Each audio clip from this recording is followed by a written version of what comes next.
Hi there, folks. Today we're looking at exponential growth, and we already know a little bit about exponential growth. Remember when we did basic exponential functions, when we started exponential functions, we talked about exponential growth. Those are the ones where the graph, the curve was going up as we went from left to right. That kind of looked like this, and they would hug the x-axis, and then they would go up from there. That was exponential growth. And one of the things that we noticed about that was the b value was always greater than 1 when we had exponential growth. That's because, remember, the b value is what we're multiplying by. And this is no different technically, but we're going to start looking at it from a more realistic perspective and from more application types of problems. So instead of talking about x increasing and y increasing, we're going to talk about the amount increasing based on time. It's still the same thing. As we go left to right, the function goes up. But now as we go left to right, we're talking about time increasing. And as the function it goes up, we're talking about the amount increasing, okay? And so we have two models for this that we're going to look at. The first is the standard model, and I have two versions of the standard model here. The first one is like the bare bones minimum version of this thing, and the second version is the same equation but modified slightly. So if I look at this first guy, again, here's the bare bones minimum. We only have A, R, and T, so we have A as the initial amount, R is the growth rate, and T is the time. And so what happens here, the growth rate is typically given to us as a percent, but we need to plug it in as a decimal when we plug this in. And that's true anytime we're dealing with a percent. A percent literally means out of 100, so it converts automatically to a decimal once we drop that percent symbol. Okay, so we need to put that in as a decimal, and then T is the time. And the big thing here is just making sure that the units match. If the growth rate is 2% per hour, then my time has to go in hours. And we ran into that same issue when we were looking at exponential functions originally. Okay, so we just have to remember the variables, the units on those things have to match when I plug these in. All right. The big difference between this and the second equation again is just a modified version of this guy, but it's a version where we've made a modification that allows time to always be in terms of years. And so as we look at this, it's the same variables, A, R, and T, but we add one extra variable, N, which is the number of compounds each year, and T is now automatically in years. All right, so it's the same equation, but based on years. And we'll use this a lot of times. You'll see things like APR. And APR means annual percentage rate. Most of the investments that you're going to ever see, and you've probably seen APR advertised, whether it's in commercials or on billboards or whatever, APR means annual percentage rate. Most percentages are based on being APRs. They're yearly rates. And so what happens is if we're given a yearly rate, we need to convert everything around this to years or convert the yearly rate to months to make all the units match. What this equation does, what this formula does, is it automatically converts it for us. All right. So instead of having to think, I know that's pretty scary, but over here, you can still use this when it's APR, but you have to think and make sure that that rate is converted to the right units and that this time is converted to the right units. With the second equation, everything's kind of taken care of for you, all right? And so N, the number of compounds per year. So if it says, 8% APR compounded monthly, well, there are 12 months in a year. So if it's compounded monthly, compounds, I guess I should tell you that compounds are when you collect your interest. So it's when you actually earn your money. Okay, so that means compounded monthly means you earn money every month. So in terms of how many times that happens a year, well, if it's monthly, that's 12 times that year. If it's biannually, it would mean twice that year, so then N would be 2. If it's quarterly, then N would be 4 because you would earn that 4 times a year, okay? And so again, each of these does the same thing. It has the same effect. But with the first one, sometimes we have to think a little bit more, especially when we see that APR thing thrown in there. The second model for growth is the continuous model. And this is essentially the same thing. So it still looks like exponential growth, but continuous means that the growth is always happening. And there used to be some accounts that would give you interest continuously, and you would essentially use this formula. Most of those don't really exist anymore, okay? So the only place you're really going to see this is when we start talking about examples that happen in nature. And that should be easy to remember because you notice one of these variables or one of these letters here is E, but that's not the variable E, that's the number E. And remember, E is the natural number. So when you see the natural number E, start thinking nature, okay? So anything that occurs naturally, okay? So think about nature. All right, so biological examples, chemistry examples, when we're talking about half-life and that kind of thing, all fall under this category. All right, and A is the initial amount. K is now the growth rate constant. Sometimes that'll be listed as a percentage, but more often than not, it's just listed as a number, as a decimal that represents. It's not necessarily the percent by which this thing is increasing. It's really a constant associated with the percent, okay? And that's a subtle difference. Instead of a regular old rate, it'll be a growth rate constant, and T is still the time. But again, that is the number E, and it occurs naturally in these examples because these examples are based on nature, so population growth, that kind of stuff, okay? For example, if I look at something like this guy, you have a collector's item worth $1,000. The value increases 2% per month. So because we put that percentage on a per month basis, we're going to use our standard model, and the percentage gives that away. If it was continuous, it would say continuous in here, or it would be a biological example, or that would be a growth rate constant, so it wouldn't be a percentage. Okay. So this means we're going to use our standard model in this one because it's not APR, because that's not a yearly percentage. There's no need to use that second formula. We want the bare bones basic one. So y equals a times 1 plus r raised to the t. And we just start plugging in what we know. A is the initial amount. So in this case, that's 1,000. 2% per month, so that's 2%. We have to write it as a decimal, that's 0.02. And then time, you're going to be tempted to plug 3 in here, but look, the units don't match. We got to make sure they match. 2% per month, but the time is in years. So what we need to do is make these units match. 3 years is actually 36 months. And now the units match per month. Time is in months. That's what we plug in, okay? We have to make sure the units match. I'm going to do one step in my head here before I move on to the calculator, and it's this addition. And the reason I do that, two reasons. One, it's easier to plug into the calculator, but two, can everyone now see that that is the original exponential equation that I gave you? It's y equals a times b to the x. See, here it is. Y equals a, here's b, and here's what used to be the variable, t in this case, okay? But see that b value, whoops, that was a little bit bigger than I wanted. So the thing we're multiplying by is that 1.02. So it's still exponential growth because that's greater than 1. Okay? But again, we have all the same elements there. It's still that y equals a times b to the x. Hopefully you can see that. But now it's a job for my calculator. 1,000 times 1.02 raised to the 36th power. So I get $2,039.89.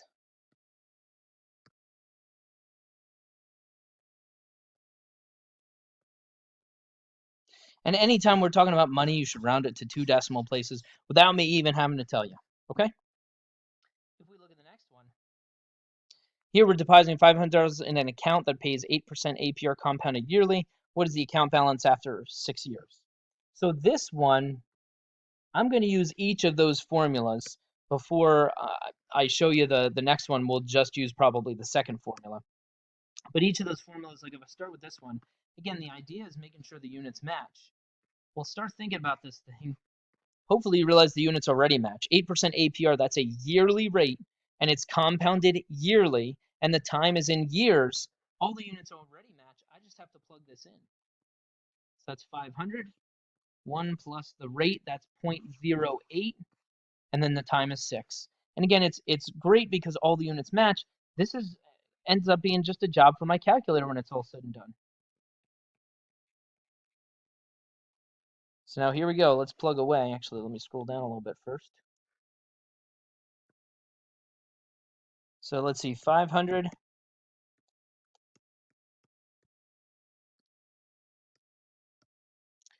And I get $793.44.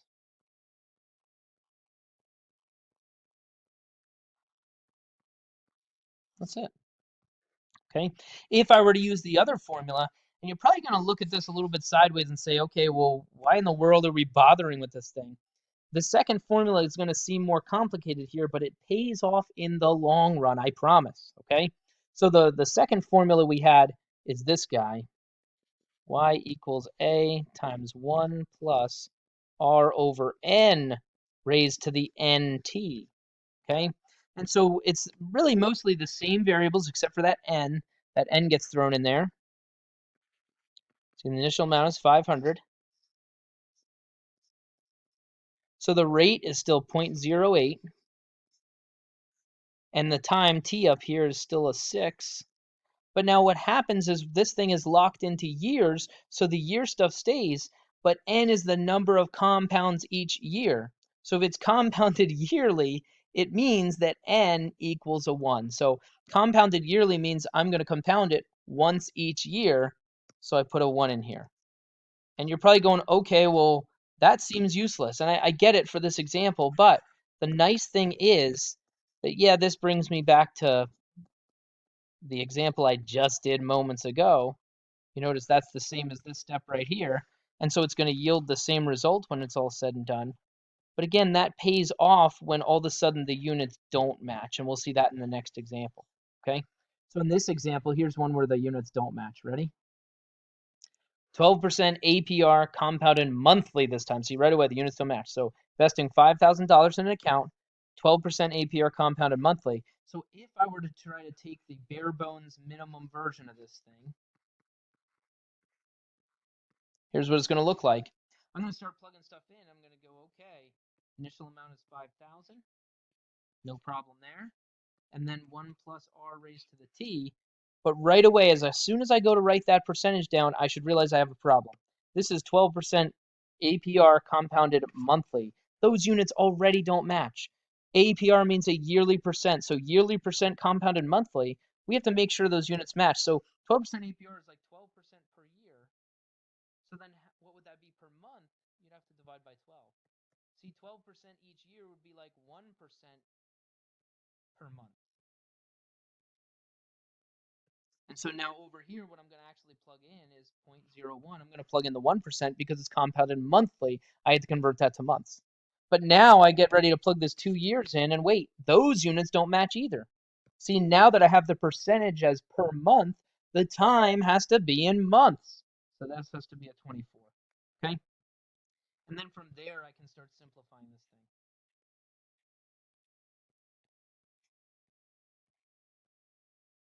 And it becomes a job for my calculator. All right, calculator. Got my trusty Casio here.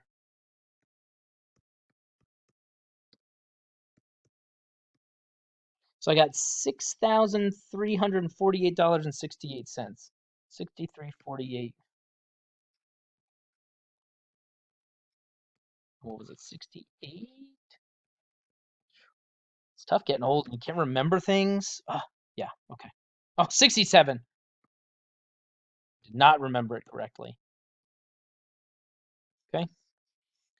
And so when you look at that, there's a little bit more involved there because of those units not matching. Watch what happens when I use the other formula now. You ready? So I start off the same way, y equals a. Just writing down my formula. And watch this. The formula takes care of everything that I had to think about the last time. The initial amount is 5,000. The rate is 12%, so 0.12. See, no thinking. I'm just plugging away. I even have the time up here is 2 years. Ready? And so what I have to look at is n. N is how many times a year it's compounded. So if it says compounded monthly, that's 12 times each year. So I plug a 12 in for n. And now what happens is as I simplify, you'll see it basically becomes the version that I had off to the left here. See this guy, when I divide these, that's 0.01, plus that guy is 1.01. Up here, that's a 24. And now I have the same thing, but I didn't have to think as much. The formula took care of converting everything to the same units for me so that I didn't have to worry about it. Okay, that's the advantage of using that formula. And I would recommend using that for anything that says APR. Just get used to using that formula because that's what most people would use in the real world. Okay. If I take a look at the next one, same kind of thing. It's the same question. You invest $5,000, pays 12% APR compounded monthly, but instead of giving me a time, it's asking me to find the time to make the money in the account double. So I start off the same way. And again, I'm going to use that second formula. The initial amount is 5,000. Got my percentage as a decimal. Compounded monthly, so n is 12. And then here 12 times t this time because I don't know what the time is. It says how long. It's asking me to find time. All right. But I want to know when the amount in the account, I want to know when this equation is going to equal what? Well, if I want the amount to double and I started with 5,000, I want to know when this thing's going to equal 10,000. And now it's just a matter of simplifying and then solving. So I'm going to simplify this thing first. And just like before, I'm going to simplify everything that's inside the parentheses first. Here, that's a 0.1, and then plus 1 is a 1.01. Up here, I'm just going to write that as 12t. And now I just have to solve this. And if this doesn't look familiar, think back just a few lessons here. This is an exponential function that we are going to solve. Remember, we isolate the exponential part of the function, and then we use logarithms to solve. Okay, so here I would divide each side by the 5,000. So this is just like the questions we were doing. In fact, these are the easier versions of the questions we were doing because I only have one logarithm. And so here that gives me a 2 equals 1.01 raised to the 12t. I wisely left a little space there because I'm going to take the logarithm of each side. You can take the natural log here, or you can match the base. So like here, if you have 1.01 raised to a power, you undo that by doing, sorry, let me do this side first, by doing log of 1.01. Remember, you match the base because that'll make these cancel. Whatever I do on one side, I have to do the other side. In the next lesson, maybe I'll do the natural logarithm instead so you can get a taste of each of these. But here, these cancel, so I'm left with the 12t. Over here, I just have log base 1.01 of 2. And again, we know how to plug that into the calculator, but we won't yet. And now to solve for t, I divide each side by 12. So we're doing the same thing that we were doing in terms of solving this thing. Now, this is literally a job for my calculator. Let me pull the calculator up. Remember to punch that logarithm in. I do the natural log of 2 divided by the natural log of 1.01.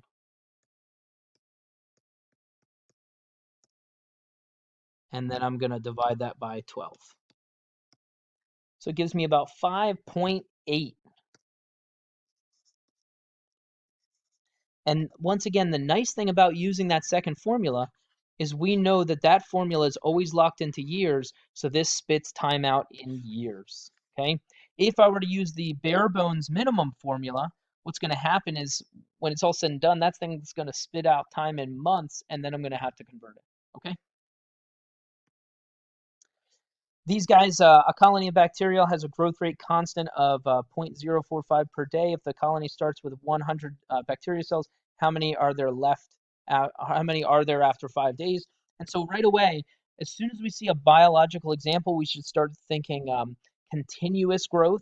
And the other giveaway here is that it said a growth rate constant instead of just slapping a percentage at me. Okay, so this is our continuous model, which looks like this. And this is just function notation. Sorry, let me switch to blue. Function notation is saying a of t, that is not a times t. You can just use y. If you think you're going to get confused, do this. Go y equals e to the kt. It doesn't matter. All right. And so here, the initial amount is 100 times e to the k, which is 0.045, multiplied by time, which is 5. And now this is a job for my calculator. And again, we just have to be a little bit careful plugging this in. What I would recommend, because Most of you are probably pretty okay doing this kind of stuff, but you just have to make sure you use parentheses in the right place. If you are worried that you are not going to use parentheses in the right place, and it's this exponent, this is the part that has to be surrounded by parentheses. If you don't have those parentheses, it's going to do e raised to the 0.45, and then after it does that, it's going to multiply separately by 5, okay? The other option there is to do the 0.045 times the 5 yourself, and now do e raised to that power, and then times the 100. So 100 times e raised to the 0.225, okay? And it'll give you the same thing either way. So 125, I'll round it to the nearest whole, so 125, since it's bacteria cells, okay? Next one, same kind of thing. The initial population of a species is 36. After 1 day, the population is 46. What is the growth rate of the population? So now we're essentially looking for K. As soon as it tells you what is or tells me what to look for, that's identifying the variable for me. So I start off the same way. It's A of t equals A times e to the kt. And now I know the initial amount. It said the initial population is 36. E to the k is the thing I'm looking for, multiplied by time. Well, here's the thing. It does give me a unit of time. It says 1 day, so I could plug a 1 in here. But after 1 day, it says that this population is going to equal 46. So that's giving me the final amount after 1 day. And so it kind of sets up this equation that I'm just going to have to solve. And remember a while ago, I said that the natural log is a little bit better than the common logarithm. Here's why. It comes up naturally. So like here, I'm just going to leave that. I can reduce that thing to a 23 over 18. I'm going to leave it as a fraction. And then over here, I have e raised to the k. Well, to solve this thing, I'm going to take the natural log of each side. And the nice thing about if you're already accustomed to using the natural logarithm all the time, right here, natural log and e raised to a power actually cancel each other out because natural log is log base e. So what I end up having is this. I have the natural log of 23 over 18 equals k. Again, this is a job for my calculator. And so I go to my calculator and say, okay, natural log, don't forget these parentheses here, 23 divided by 18, because it's the natural log of that entire thing. So I get 0.245. Let's go 3 decimal places.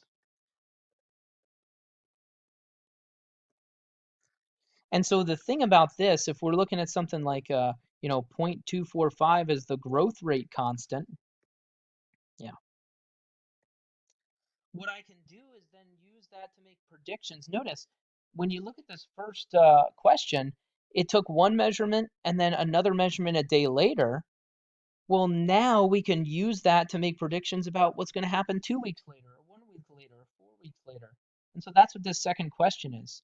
Okay, we're starting off the same way. So remember the initial amount, if we remember from the previous example, was 36.